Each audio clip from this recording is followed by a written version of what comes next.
In sustaining this wealth, modern agriculture pays no respect to the resources it is based on.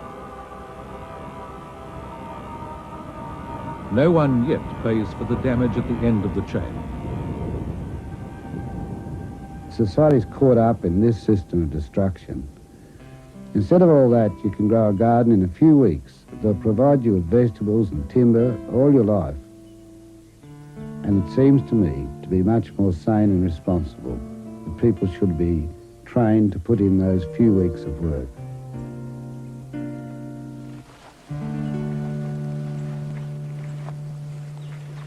This is the thinking man's potato patch. We use Saturday supplement of the newspaper in here. Turn disinformation into food. This is the best use for advertising, best use for news, bad news. This is going to be good news one day. Situations appeared as a 10-story office. Mortgage rates are set. You can still put straw on a potato because it will come through, but for other plants it'll kill them. Digging causes work. Work causes digging. Weeds cause work. Digging causes weeds. Cause and effect. Vicious cycle. The straw mulch imitates the litter of the forest floor. It retains water by stopping evaporation and controls weeds as well. Straw. And this is where the designer turns into a recliner. You can rest in your garden. If you have it already well planted, you can pretend to be working in the garden and be invisible from the house. Part of the total design of the lazy gardener. Over here, young potatoes coming through. It saves a lot of work and, in the end, soil. But there are other strategies as well. And then the pigeon pea, which is very good legume. It lasts a few years. Bill thinks planting is a lot easier than weeding. And if you have enough plants in, there's no room for the weeds. So the only work the gardener needs to do is a leisurely stroll whilst admiring the wonders of nature at work. This is a Acacia fimbriata, which is a very good chicken forage. And this is, it's got a lot of good characteristics. It's cradle area. First of all, it's brittle and it's easy to mulch. And then it also is one of the group of legumes that catches nematodes in its roots. Has three little cells like this. A nematode comes through and it strangles them and eats them. All plants are carnivores. They eat you in the end. Bill expects to do a lot more eating himself before he's eaten by the plants. Coriander, which is another volunteer, we didn't plant it. Celery, some small head cabbages, these small ones are good for a small family. Forming ground cover under the chart, parsley itself here. And then lots and lots of basil, in fact an embarrassment of basil. No matter how regular I started this garden, it will inevitably turn itself into chaos. This untidiness is actually good natural order. Tidiness is maintained disorder. In fact, Mollison's property has been very carefully planned. He moved there less than a year ago, and already nature is running rampant. Much of the success is based on his underground plumbing system.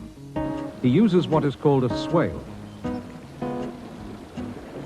The rainwater is trapped, absorbed into the ground, and then sent slowly downhill.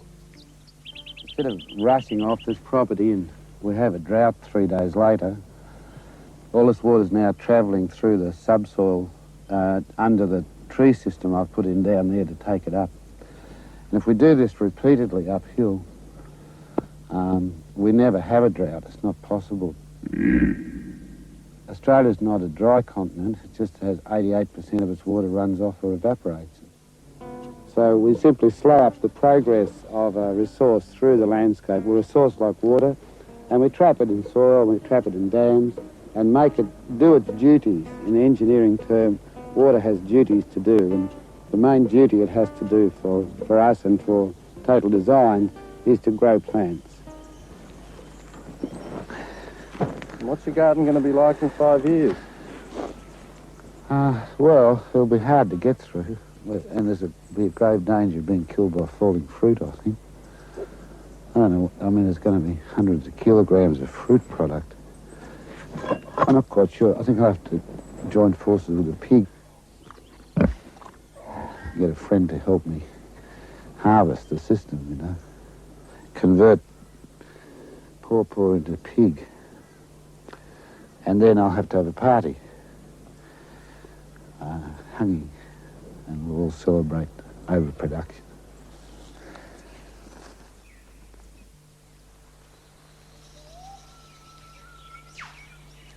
Bill expects his garden to grow as dense as this forest. But a forest is more than just trees and plants. It is a home to many animals as well. You can see an animal simply as a mobile part of the forest. It's not something separate from the forest. Pigeons come in, eat the fruits from the top of the forest and take it out to the forest edge and extend the forest. So the pigeons are the planters and extension system of this forest. Wallaby can't exist without the fungi can't exist without the tree can't exist without the fungi and the wallaby and the currawong. So that's a guild.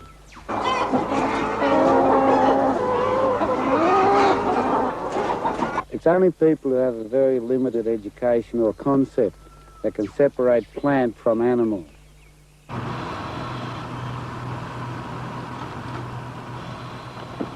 A factory chicken lives in a wire cage, interreacts with a food machine, and ends in the oven. It's an unfulfilling life. But to Bill, the trauma is not only to the chickens. We miss out when we become separate from animals. He sees our salvation as getting the chickens back home, where they can help us with the gardening.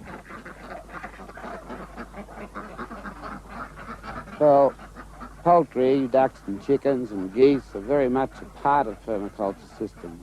They have some very essential functions. The chicken in the permaculture garden provides a shredding machine. It provides pest control by eating decayed fruit and the larvae and insects that infest it. And then the garden provides the chicken with all its needs: shelter, other chickens, and its food. And the chicken does nothing that it wouldn't do naturally.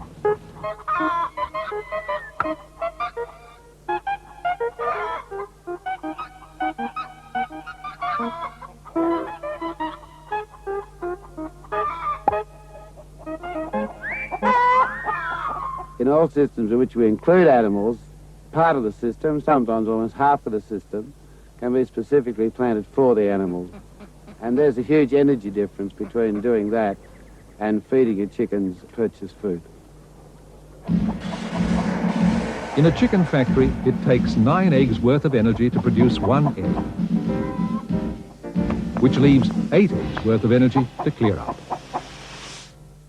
So if we're going to keep chickens, we should both satisfy the needs of the chicken and make sure that something in the system uses the outputs of the chicken. So by satisfying its needs, we avoid work. By making sure its outputs are used, we avoid pollution. Pollution is just an unused output of the system. Millions of tons of food arrive every day, and city people really don't have a clue where it comes from. All we do is pay for it. In terms of energy costs, food would be about 95% cheaper.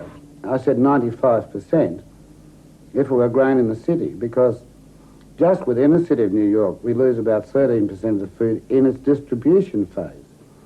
But 95% of the cost of that food is in carting it to New York, in packaging the food, and in taking the wastes away.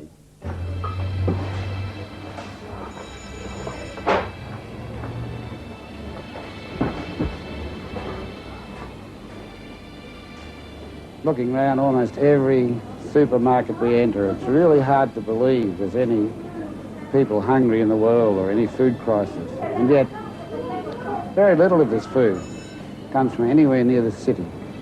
Most of it will come from thousands of kilometres away. And a 3-day transport strike, and hardly any of us would be here.